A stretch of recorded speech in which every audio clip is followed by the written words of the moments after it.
जय माता दी साथियों, स्वागत है आपका दिव्या इंस्टीट्यूट में। आप देख रहे हैं टॉप 25 क्वेश्चंस के बेहतरीन सीरीज आधुनिक भारत है। अगर आप पहली बार चैनल पर आए तो चैनल को सब्सक्राइब कर लीजिए और बेल आइकन को दबाना ना भूलिएगा ताकि वीडियो की नोटिफिकेशन तुरंत आप तक पहुंच सकें। अगर आप प्राचीन भारत और मध्यकालीन भारत का पूरी एपिसोड नहीं देखे हैं तो जाके देख लीजिए, लिंक हम डिस्क्रिप्शन बॉक्स में डाल देंगे। चलिए तो आज का वीडियो शुरू करते हैं। आज का पहला सवाल है, सन 1946 में निर्मित अंतरिम सरकार में कार्यपालक परिषद के उपसभापति थे।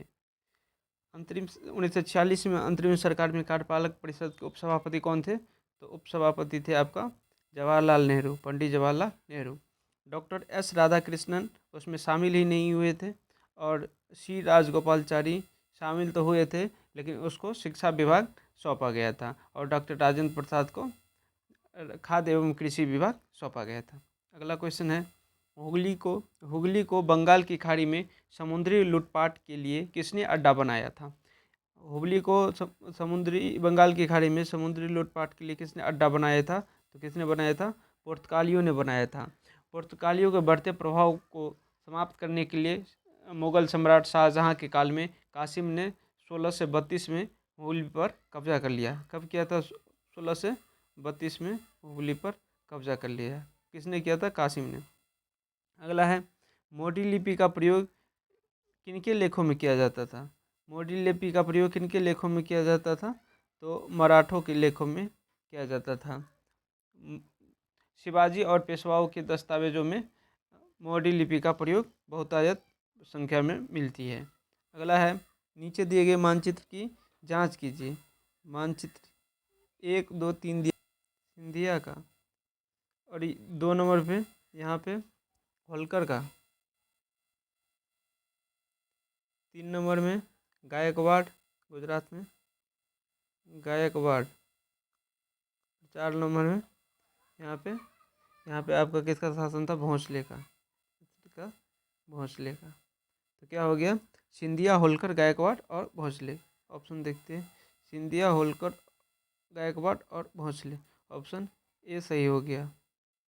ऑप्शन ए सही होगा, सिंधिया, होलकर, गायकवाड़ और भोंसले। अगला क्वेश्चन है, निम्न में से कौन सा युग्म सही सुमेलित है? कौन सा युग्म सही सुमेलित है?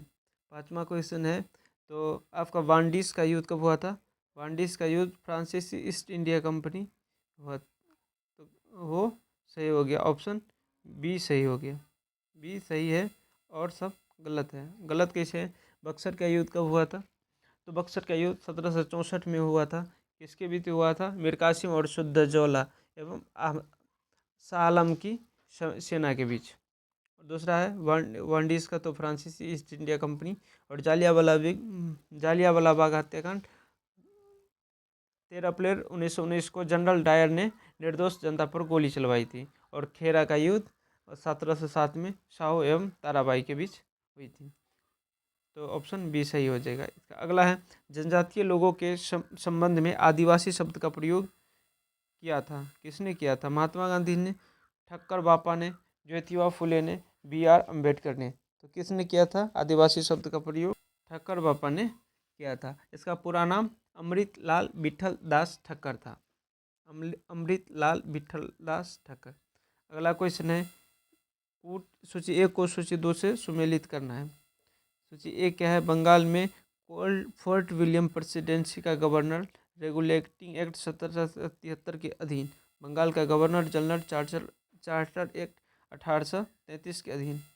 और क्या है? भारत का गवर्नर जनरल और वाइसराय इंडियन काउंसिलिंग एक्ट 1858 के अधीन। और गवर्नर जनरल और सम्राट का प्रतिनिधि गवर्नमेंट ऑफ इंडिया एक्ट 1935 के अधीन। ए का 3, बी का 2, सी का 4 और डी का 1। ऑप्शन ए सही हो जाएगा। ऑप्शन आपका एक सही हो जाएगा। अगला क्वेश्चन है, उसका प्रमुख सिद्धांत प्रिंसिपल फॉल्ट था सामाजिक और धार्मिक सुधार। उसने सामाजिक बुराइयों के निराकरण के लिए विधान निर्माण का सहारा लिया और बाल विवाह, पर्दा प्रथा के उन्मूलन के लिए अविराम परिश्रम किया। सामाजिक समस्याओं पर राष्ट्रीय स्तर पर विचार विमर्श को प्रोत्साहित करने हेतु उसने भारतीय राष्ट्रीय सामाजिक सम्मेलन का उद्घाटन किया। इसके अधिवेशन बहुत वर्षों तक भारतीय राष्ट्रीय कांग्रेस के साथ होते रहे। इस उद्धरण में संकेतित व्यक्ति कौन है? इस उद्धरण में संकेतित व्यक्ति महादेव गोविंद रानाडे, ये महाराष्ट्र का सुकरात कहा जाता है इन्हें। इसका सही आंसर ऑप्शन सी हो जाएगा, महादेव गोविंद रानाडे। इसको महाराष्ट्र का सुकरात कहा जाता है। अगला है निम्नलिखित विज्ञापन, the marvel of the century, the wonder of the world, living photographic pictures in the life size reproductions by the majors Lumiere brothers cinematographics. A few exhibitions will be given at Watson school tonight. अगस्त के times of India में 7 अगस्त को छपा था। कौन सा वर्ष में छपा था? ये तो 1896 में 7 अगस्त 1896 को छपा था टाइम्स ऑफ इंडिया में। तो ऑप्शन डी सही आंसर हो जाएगा इसका। अगला क्वेश्चन है, निम्नलिखित में से कौन सा प्रथम यूरोपियन व्यक्ति था जिसने भू क्षेत्र अर्जित करने के उद्देश्य से भारतीय राजाओं के झगड़ों में भाग लेने की नीति आरंभ की थी? तो कौन था? ये डुप्ले था। कौन था? ऑप्शन बी सही हो जाएगा, ये डुप्ले था। भारतीय शिक्षा के निम्नलिखित युगांतरकारी चरणों पर ध्यान दीजिए। हिंदू कॉलेज कोलकाता, कलकत्ता विश्वविद्यालय, एडम्स की रिपोर्ट और वुड्स का डिस्पैच। इस युगांतरण चरणों का सही कालानुक्रम क्या है? हिंदू कॉलेज कलकत्ता, 1800 क्या हुआ था?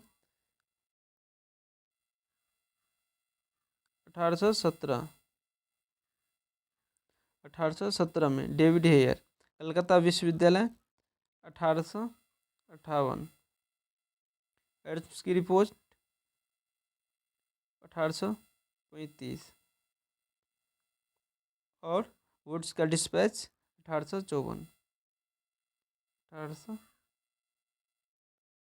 तो इसका सही आंसर क्या हो जाएगा? 1835, 17, 58, 54। इसका सही आंसर 1, 3, 4, 2 ऑप्शन ए सही हो जाएगा। इसका सही आंसर ऑप्शन ए हो जाएगा। अगला है, निम्नलिखित में कौन सा 19वीं सदी के उत्तरार्ध में लिखा हुआ महत्वपूर्ण ऐतिहासिक उपन्यास है? कौन सा उपन्यास है? दुर्गेश नंदिनी। किसने लिखा है दुर्गेश नंदिनी को? दुर्गेश नंदिनी को लिखा है बंकिम चंद्र चटर्जी ने। अगला क्वेश्चन है, ठगों के दमन में निम्नलिखित में से कौन सा संबंध था ठगों के दमन में?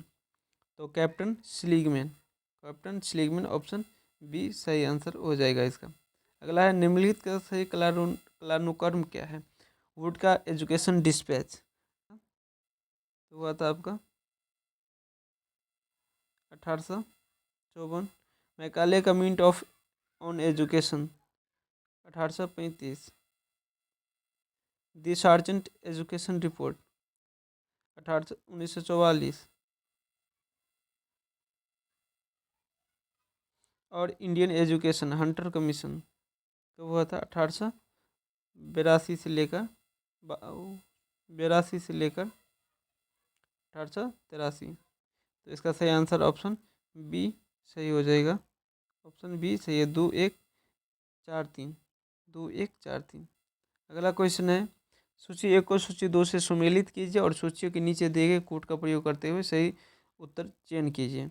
मोपला विद्रोह आपका केरल में हुआ था। मोपला विद्रोह ये सही है, एक का एक। और दूसरा है आपका पावना विद्रोह कहाँ हुआ था? बंगाल में हुआ था। पावना विद्रोह बंगाल में। और एका आंदोलन अवध में हुआ था। और बिरसा मुंडा आंदोलन विद्रोह बिहार में हुआ था। तो इसका सही आंसर क्या हो जाएगा? ए का 1, 2 का 3, सी का 4 और डी का 2। तो ऑप्शन ए इसका सही आंसर हो जाएगा। दिसंबर ने 1857 के विद्रोह में प्रतिष्ठा बनाए रखी थी। ऑप्शन सी सही आंसर हो जाएगा। अगला है, अवनींद्रनाथ टैगोर के बनाए चित्रों को वर्गीकृत किया गया है। पुनराजीवनवादी नेता के रूप में ये जाना जाता था अवनींद्रनाथ टैगोर। ऑप्शन आपका सी सही आंसर हो जाएगा, पुनरावाजित नेता। अगला है, ब्रिटिश शासन के दौरान भारत में उद्योगों को कोई स्वतंत्र विकास नहीं हुआ, इसका कारण क्या था? इसका कारण था उद्योगों का अभाव था। ऑप्शन ए सही हो जाएगा, उद्योगों का अभाव था, इसके कारण भारत में उद्योग कोई स्वतंत्र विकास नहीं हो पाया था। अगला है, भारत में बनने वाली सर्वप्रथम कथा फिल्म टॉकी फिल्म कौन सी थी?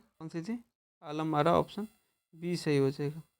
अगला क्वेश्चन है, अफगानिस्तान के प्रति एक जोश भरी अग्र फॉरवर्ड नीति का अनुसरण करने वाला गवर्नर कौन था? लॉर्ड लिटन। ऑप्शन डी सही हो जाएगा, लॉर्ड लिटन। 1876 से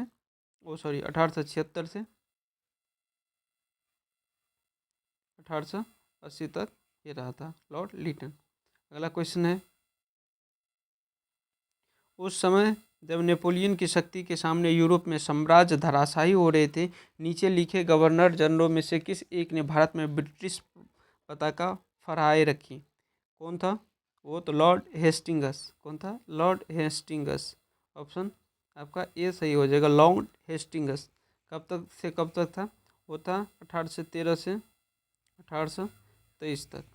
ऑप्शन ए सही हो जाएगा। अगला है, निम्नलिखित कथनों में कौन सा एक सही नहीं है?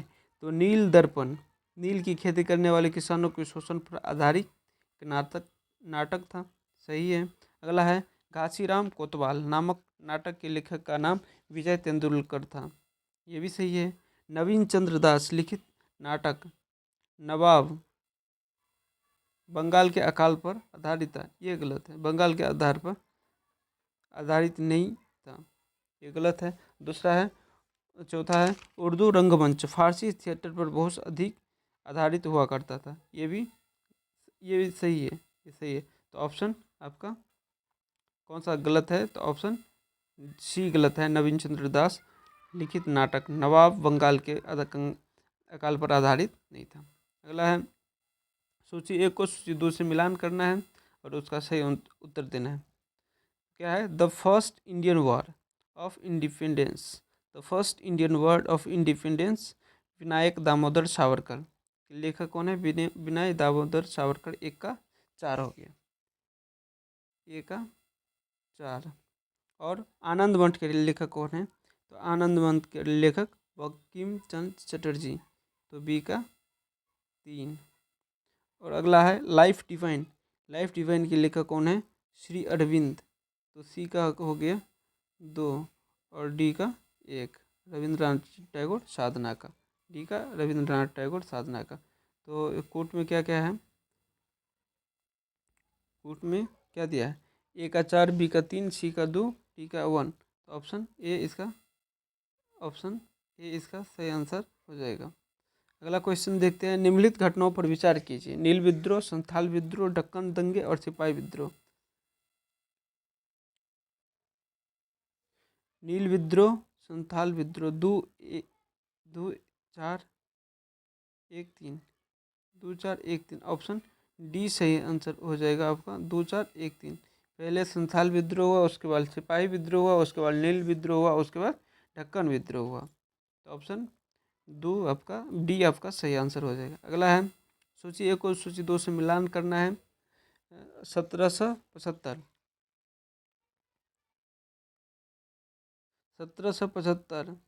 तो आपका 1775 इसमें प्रथम आंग्ला मराठा युद्ध हुआ था।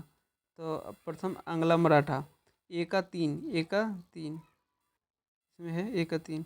और अगला है 1780 में द्वितीय आंग्ल मैसूर युद्ध हुआ था 1780 में, बी का 4 और सी का 1824 ईस्वी में, 1824 में प्रथम आंग्ल बर्मा युद्ध हुआ था, सी का 3 और डी का 2।